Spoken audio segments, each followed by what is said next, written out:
Welcome to Email After Hours by Senderscore, powered by Validity. We're your hosts. My name is Guy Hansen. And I'm Danielle Gallant, and this is Email After Hours. Today, we're heading down under. We're going to explore how email marketing plays out in a completely different corner of the world than we usually talk about. From unique mailbox provider dynamics to evolving regulations and cultural nuances, we're asking how much of what we think we know about email marketing holds true globally. Absolutely. Joining us, we've got Alex Coussy, a CRM and lifestyle marketing specialist at Cuckoo Marketing. Over 8 years of experience across France, New Zealand, Hong Kong, and now Australia. Alex is about turning customer data into revenue-driving strategies, focus on retention, deliverability, omnichannel engagement. He's worked with D2C brands to unify data, optimize lifetime value, build smarter, more human marketing automation. Alex, welcome to the show. It's long overdue, but it's so great to have you with us. Thank you, and good days, mates, and hello and bonjour. Ow! Cultural smorgasbord on board with us today. And before we get into today's topic, we always start with an icebreaker, so we're going to do that again today. And admittedly, maybe this one is a little bit controversial. I don't know, but I'm going for it. Alex, which mailbox provider would you most like to have a beer with? And which one would you least like to have a beer with? Who would you avoid at a party? Nobody would want to have a party with Outlook, I think, because I feel Outlook, you would order a margarita and you get a pina colada, like it's close enough, but it's not quite right. It is the same. When you send an email, it looks all beautiful, and then the rendering is the uncreative. So that's why Outlook. And then who I would want to have a beer with, I think it has to be Gmail, because they are so cool. They keep innovating. They had the Microsoft, the tab, the promotion, and then AMP for email, annotation, product carousel. So there's always this good, shiny stuff happening with them. Listen, a risky answer, but a good one. I think you're being harsh. My original email address, which I still have, is my first Hotmail address, and it's crying now based on what you just said. So Alex, let's start with a look at your current market. You're working in Australia. It has its own slightly unique email ecosystem. So from your perspective, how does the Australian mailbox provider landscape differ from what marketers might be more used to in the US or Europe? Yeah, so you would have a similar in a way where you have the Microsoft, Apple, Gmail, etc. So they're still there, but what's unique about it and very Australia specific is BigPond from Telstra, Optus email, and you have those historical providers of, for example, TPG hosted email. And these were, when you were buying an internet plan before, that's where you were getting for your email. And then and also what's interesting is with those mailbox provider is usually they are VIPs. Tends to be an older demographic. They have a higher purchase power, and so that's from them you hear the most, because when you send an email and your VIP don't receive them, that's when you have to talk with those guys, and then they're a bit less transparent into their filtering, but at the same time, because they are smaller, you have more chance to reach out to them and talk to the actual human there. That is so interesting. And we're going to get back to those more like cable company providers a little bit later today for sure. But I want to stay on Microsoft. Poor Microsoft. No, we're gonna big them up for a minute, because people don't actually realize, to your point, Alex, that Microsoft has a really strong presence. Like, it's not the Gmail dominant market in Australia necessarily that a lot of senders assume. Gmail's the big one. That's true. And Validity recently published our 2026 benchmark report, which told us that Microsoft had nearly a 30% market share in Australia. So practically, what does that mean for email marketers? And maybe outside of the design challenges, what challenges does Microsoft create in your view? B2C and B2B, it will be even higher, right? B2B, I was reading another validity report. It was 60%. It will be Microsoft 61%. So we can't afford to ignore it. And yeah, so you have the horrendous creative decision by Outlook. That's one. But the other one, Chad White had an interesting article. He was saying about it requires the from and the reply to email address to be valid, and so you actually supposed to respond. So you need to be able to reply to those email, and that what would caught most people off guard. So I think Microsoft they're a bit more sensitive into their filtering. So tiny things like, for example, a tab, character, or space in a DKIM record that can break the validation in Outlook. And we had some recent experience where I was warming up a new sending domain, and everything is going fine with all the mailbox provider. And all of the students, we look at Microsoft open rate, 9% open rate. What is going on? Go into validity. Okay, missing rate is high, spam is right. So then after we have to scale back the segmentations and rebuild slowly. And what that means for sender as well is looking at implementing. So that will be our next step, to implement Microsoft SNDS to have more visibility into the Microsoft IP reputation, and then flag those issues a bit earlier before it become like a full problem. Absolutely. And Alex, you already touched on some of the regional mailbox providers in Australia that international senders might be less familiar with, BigPond, Optus amongst them. And you were telling us you've seen bounce rates as high as 50% with some of these guys. So what's going on? And what's your approach when a regional provider starts behaving like that? Trying to not freak out first. Step one, don't freak out. Step one, don't freak out. Step two, download the bounce log and then understand what's actually happening. If it's hard bounce, temporary filler, mailbox probably is full. So trying to understand, because everything is going to tell us a different story. And I think what that shows us as well is list hygiene. So for example, I would be looking at revalidating those email addresses to reduce the bounce rate with tools like Validity, for example, Bright Verify from Validity. And so you can remove those dead inbox and then those spam trap, because that's really going to be hurting. And then after, from there, the approach is to scale back the volume and then send to the most engaged, remove the people that have bounce from the send, and then gradually improve, re-include them into the send, and then see if the bounce is, if it was a temporary failure or something else. And then it's about having a measured approach. So that's what I love about email deliverability, because it's really pushing us to be the best email practitioner, really, and implementing the best practice. Sure. And listen, I mean, it's all good common sense advice. One more question while we're still on this topic. If we got a listener who, they're a global sender, and Australia is one of their markets. Anything else that they should be aware of from a deliverability point of view before they hit send? Yeah, I was surprised actually. In the US, you could be sending an email for someone that has not explicitly asked for it. So I don't know if it was the person not following the law, but my understanding is that you could do that in the US. Or here in Australia, it's regulated by the Spam Act, and I feel it's essentially you can only email anyone. Okay, but that has actually consented. So it can be inferred consent or explicit consent.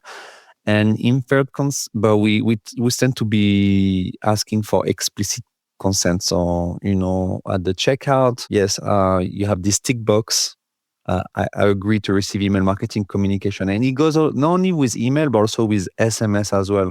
So if your brand expanding to Australia, you can't be buying lists and emailing anyone who've been giving you your business card. You need to completely rethink that approach. It sounds a little bit like Canada too, where there's like an implied consent through an existing business relationship. And much more commonly, you see confirmed opt-in here, because you have to be able to prove that consent. So Commonwealth vibes, I guess.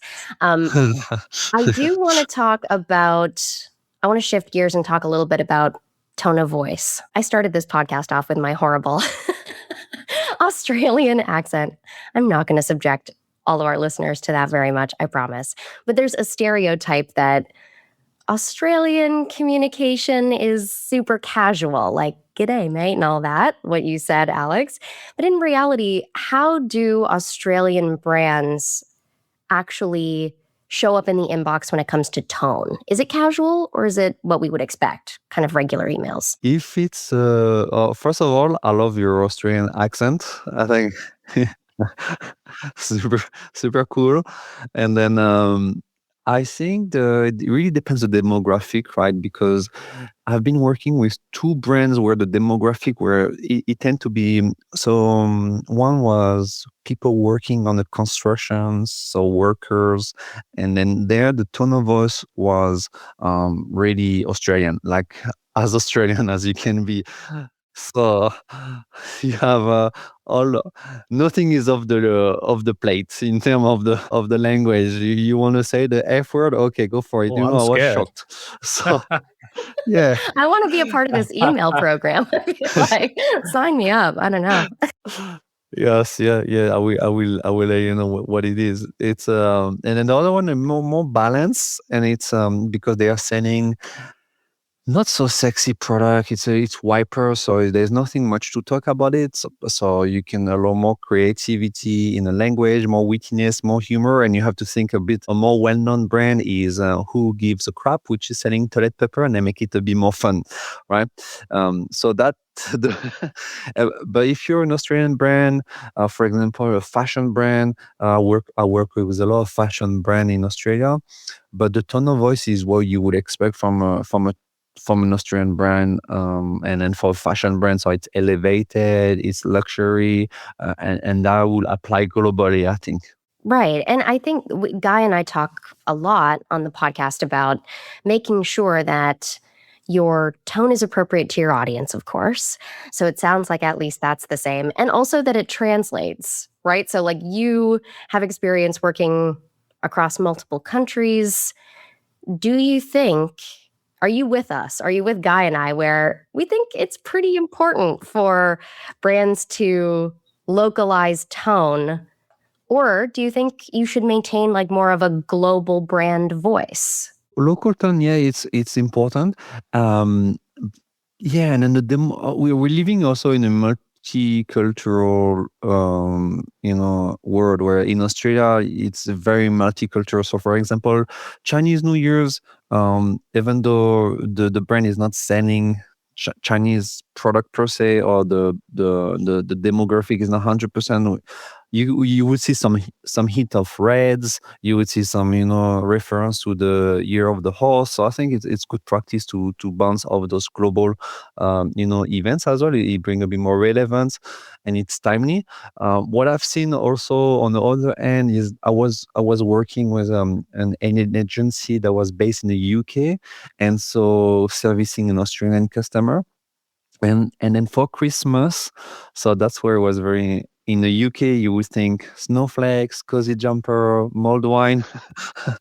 But in the UK, in Australia, it's 35 degrees, beach barbecue, backyard crickets. And so then the hero asset with those icons, the snowflakes, has to be revised, and because it's not the same, it will not resonate as much in Australia. That's right. I mean, I was brought up in South Africa as exactly the same day, Christmas Day, round the pool in your beach shorts. I'm so jealous. Not the beach shorts we were Can't talking even about on our talk about previous it. episode, though, Danielle. No, not those ones.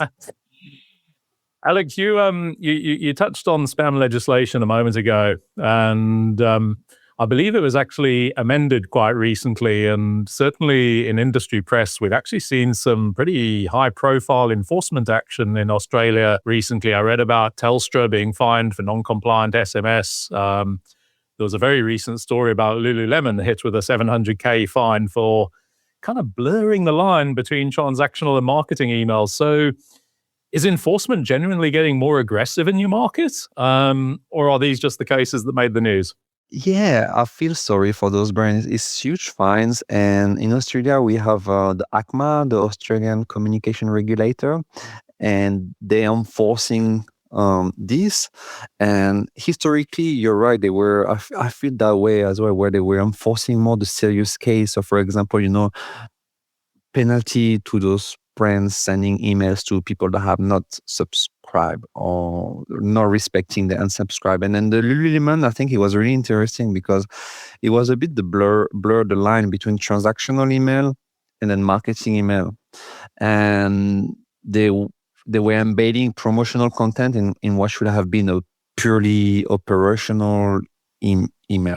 And I was a bit scared, to be honest, because like we were talking before, I have done that as well. And in good faith, I was really like, okay, the email is 80% operational. It's fine. And I have added a little bit of a product recommendation in a transactional email, and it was an A/B test to see if that would bring more increase in click rate, and it did.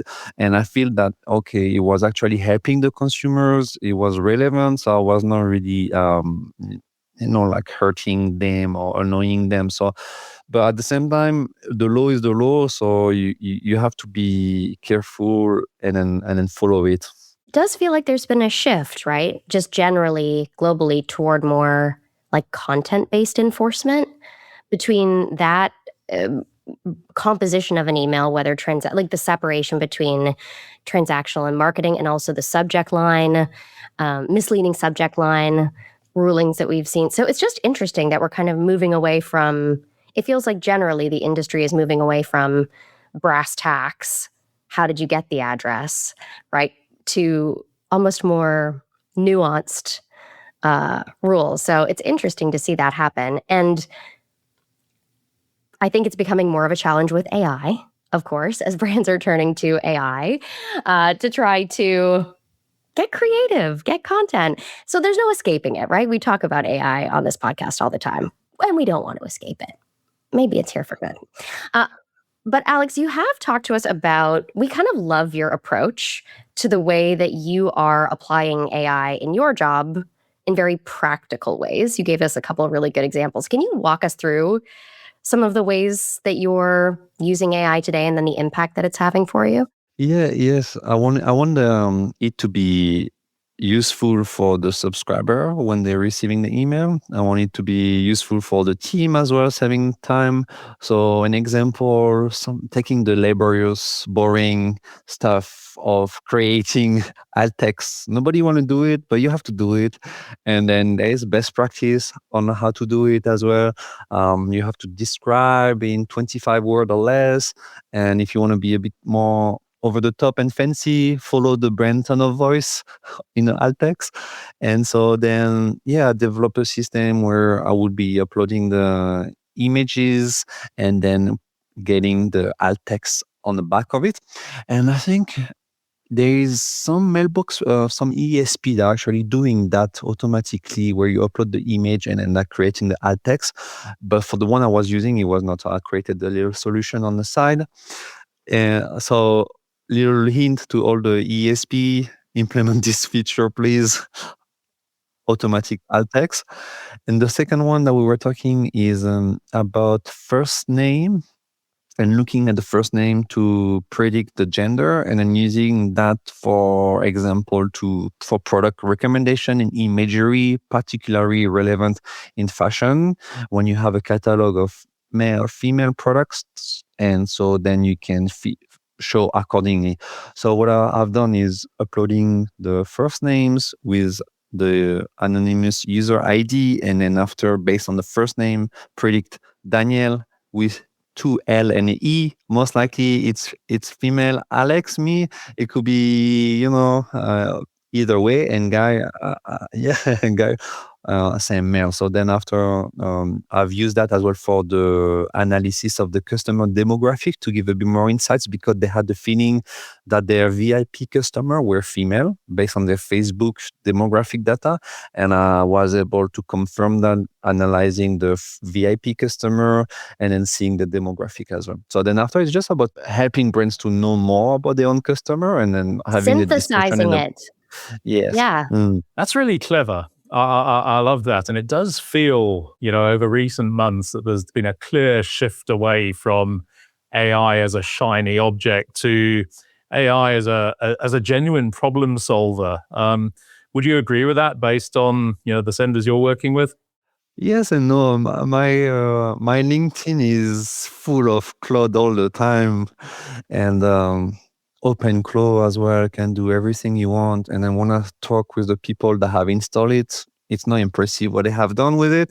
So I think there's a lot of still a hype, which is great, and we need to just get started with it and then look into our business, our operation, and then try to implement something that is helpful. And that's how I came up with those solutions. So those use case, yeah, it's about getting your hand dirty really, and getting started with either data enrichment, audience analysis, or even deliverability diagnostic. Like uploading the bounce data, the bounce log.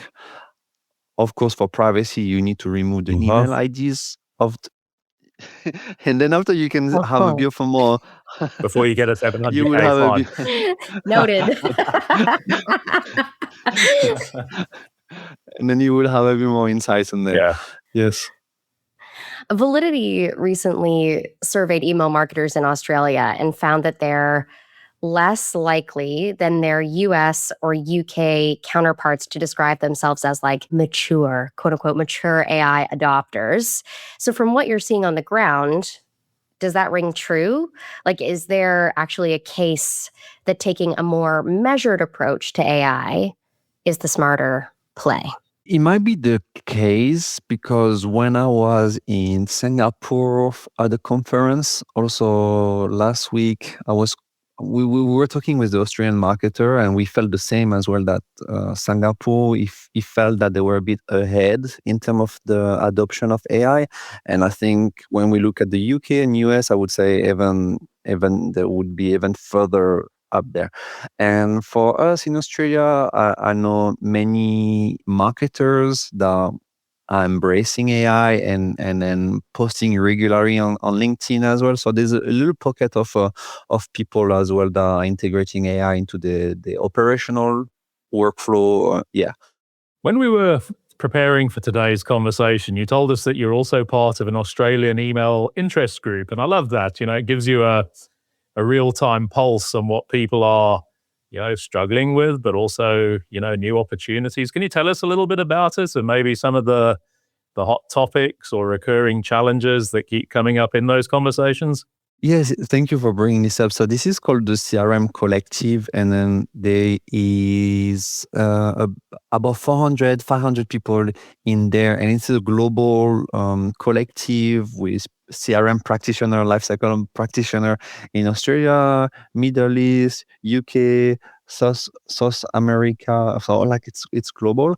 And what I feel of course you have AI, you can't escape it. So then after it's looking at what's the best way to enable what is working for you, and also how do we make sure we stay relevant?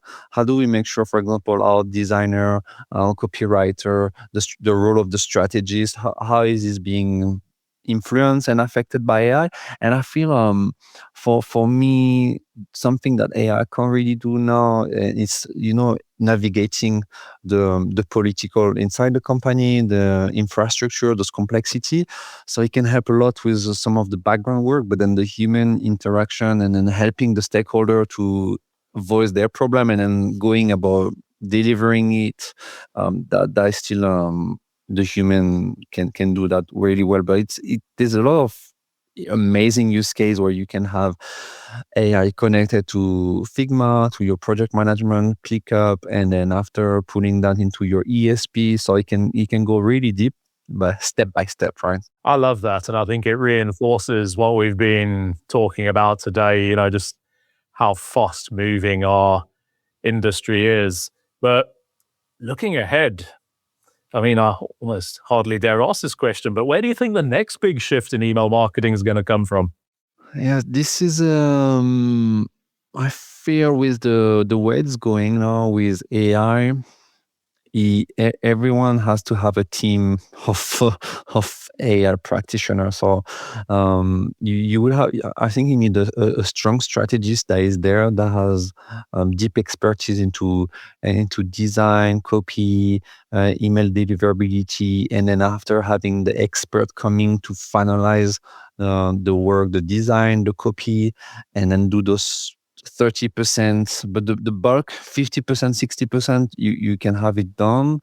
And then after, I think as well, it's about, you have, for example, ChatGPT, Claude, but it's not really integrated in a workflow. So the next step is, how do you integrate that into your workflow, so you're not just chatting into a chat, copy pasting, like having it into your Slack, having automation in the background to really having it all connected. And I think that's gonna be good, and a lot to do, but step by step again. Those videos, or that video that was happening a while ago where it was like an Alexa and a Google Home having a conversation with each other? Did you ever see that? I'm imagining a really elevated email nerd version of this when you talk about. Do Alexa and the others speak to each other with an Australian accent in Sydney? I bet you they would. They'd be absolutely vulgar. Yeah. No, I'm just kidding.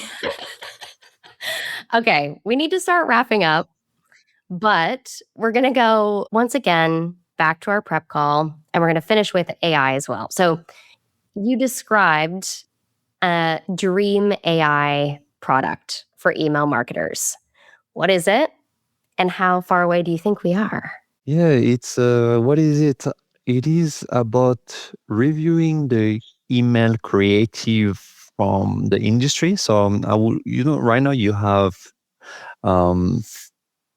library of emails, MailChart, for example. You have all the emails in there, and then you look for inspiration there, and then after you look.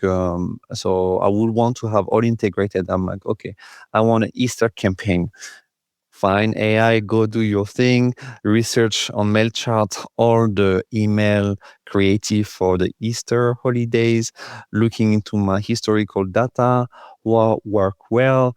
Looking into the meeting transcript with the stakeholders as well, to see, having more context about what's important to them. And it can be in terms of a segment or product they want to talk about.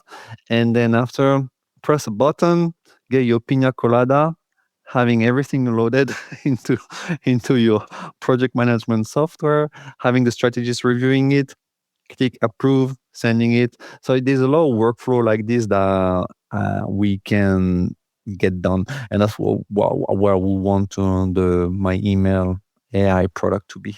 And you're going to have it ready for us tomorrow, right? By noon. It sounds awesome, but also keep an eye on some of our upcoming product releases in Q2 and Q3. That's all I can say for now. Oh, teaser. Okay, love it. I'm such a tease. So, Alex, thank you so much for joining us today and sharing your thoughts from the Australian email landscape.